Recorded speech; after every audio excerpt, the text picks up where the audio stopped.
എല്ലാവർക്കും സ്നേഹവന്ദനം. ഇന്നത്തെ ധ്യാനത്തിനായി ഉൽപ്പത്തി പുസ്തകം 2-ാം അധ്യായം 24-25 വചനങ്ങൾ നമുക്ക് ശ്രദ്ധിക്കാം. അതുകൊണ്ട് പുരുഷൻ അപ്പനെയും അമ്മയെയും വിട്ടുപിരിഞ്ഞ് ഭാര്യയോട് പറ്റിച്ചേരും, അവർ ഏക ദേഹമായി തീരും. മനുഷ്യനും ഭാര്യയും ഇരുവരും നഗ്നരായിരുന്നു, അവർക്ക് നാണം തോന്നിയില്ല താനും. ഈ വചനവും വിവാഹവേദികളിൽ നാം പതിവായി കേൾക്കുന്ന വചനങ്ങളാണ്. കുടുംബ ജീവിതത്തിൻ്റെ ഏറ്റവും അടിസ്ഥാനപരമായ പ്രമാണങ്ങളാണ് ഈ വചനത്തിലും ദൈവം ഉൾപ്പെടുത്തിയിരിക്കുന്നത്. ആണും പെണ്ണുമായി മനുഷ്യനെ സൃഷ്ടിച്ച ദൈവം അവരെ ഒരുമിപ്പിച്ച് ചേർത്ത് ഒരു യൂണിറ്റാക്കി തീർക്കുന്ന പരിപാടിയാണ് കുടുംബം. അഥവാ സ്ത്രീ പുരുഷ വ്യത്യാസങ്ങൾ ഒരുമിപ്പിച്ച് ചേർത്ത് ഒരു യൂണിറ്റാക്കി തീർക്കുന്ന, ഒരു ദേഹമാക്കി തീർക്കുന്ന പ്രത്യേക പരിപാടിയാണ് കുടുംബത്തിൻ്റേത്. വ്യത്യസ്തരുടെ കൂട്ടായ്മയാണ് കുടുംബം എന്ന് നമുക്ക് പറയാം. അനവധി വ്യത്യാസങ്ങളുള്ള വ്യക്തികൾ അവർ ഒരുമിച്ച് ചേർന്ന് ഒന്നായി ജീവിക്കുന്ന അനുഭവം.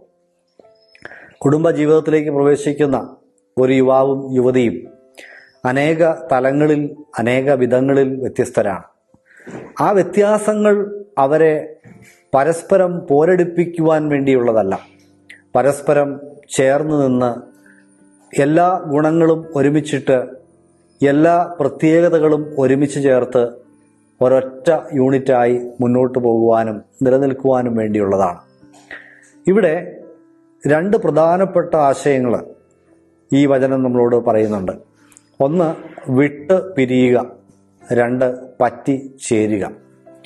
കുടുംബ ജീവിതത്തിൻ്റെ അനുഗ്രഹകരമായ നിലനിൽപ്പിനും മുന്നോട്ട് പോക്കിനും ചില കാര്യങ്ങൾ വിടേണ്ടതുണ്ട്. കുടുംബജീവിതത്തിലേക്ക് പ്രവേശിക്കുന്ന രണ്ട് വ്യക്തികൾ വിവാഹത്തിന് മുമ്പുള്ള അവരുടെ പല വിധത്തിലുള്ള വിഷയങ്ങളിൽ നിന്നും പല കാര്യങ്ങളിൽ നിന്നും വേർപാട് എടുക്കേണ്ടതാണ്.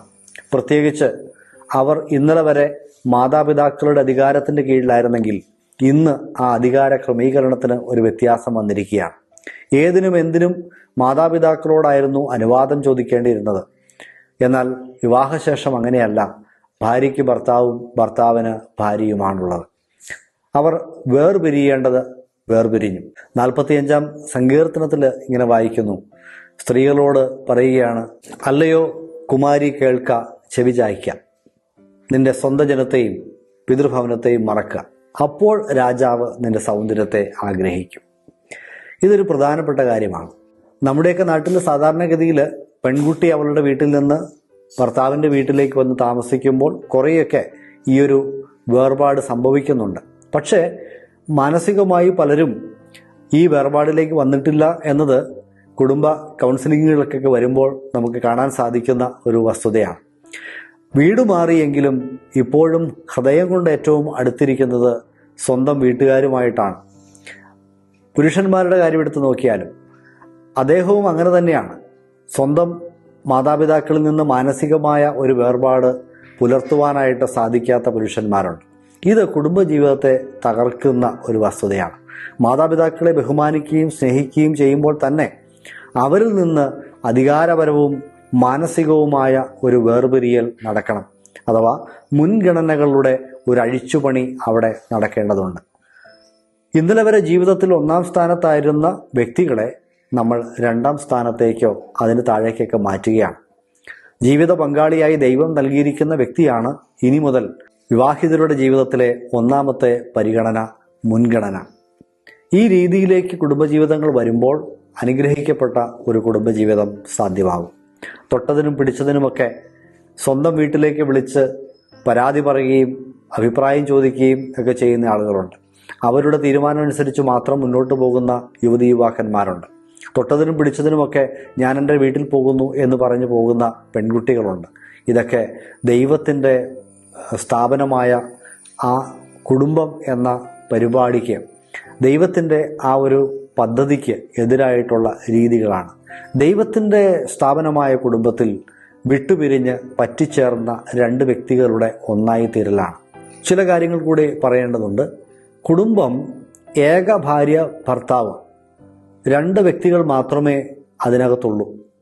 അഥവാ ഒരു സ്ത്രീയും ഒരു പുരുഷനുമാണ് ദൈവസ്ഥാപനമായ കുടുംബത്തിൻ്റെ അടിസ്ഥാന ഘടകങ്ങൾ.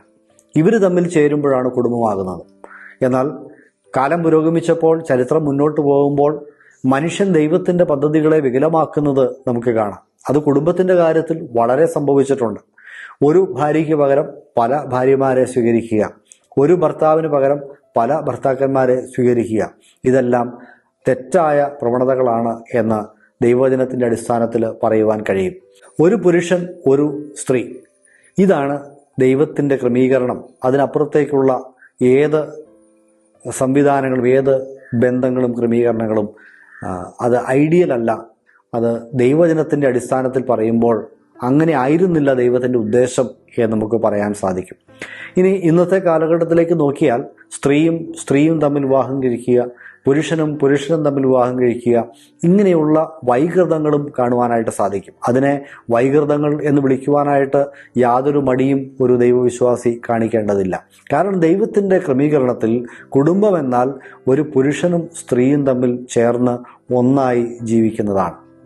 25-ാമത്തെ വചനത്തിൻ്റെ അവസാന ഭാഗത്തിലേക്ക് വരുമ്പോൾ അവർ ഇരുവരും നഗ്നരായിരുന്നു, അവർക്ക് നാണം തോന്നിയതുമില്ല എന്നുകൂടിയാണ് പറഞ്ഞിരിക്കുന്നത്. അതായത് കുടുംബജീവിതത്തിൽ പുരുഷനും സ്ത്രീക്കുമിടയിൽ മറവുകളില്ല, അതിനിടയിൽ കർട്ടനുകളില്ല. അവർ തമ്മിൽ സുതാര്യമായ ഒരു ബന്ധമാണ്. അങ്ങോട്ടും ഇങ്ങോട്ടും ഒന്നും മറച്ചു വയ്ക്കാനില്ലാത്ത, എല്ലാം അറിയുന്ന, ഒന്നായി തീരുന്ന, ഒന്നായി ജീവിക്കുന്ന ഒരു ബന്ധം. ഇങ്ങനെയുള്ള കുടുംബജീവിതങ്ങൾ എത്ര മനോഹരമായിരിക്കും എന്ന് ചിന്തിക്കുക. ഈ വചനങ്ങളാൽ ദൈവം നമ്മളെല്ലാവരെയും അനുഗ്രഹിക്കുമാറാകട്ടെ.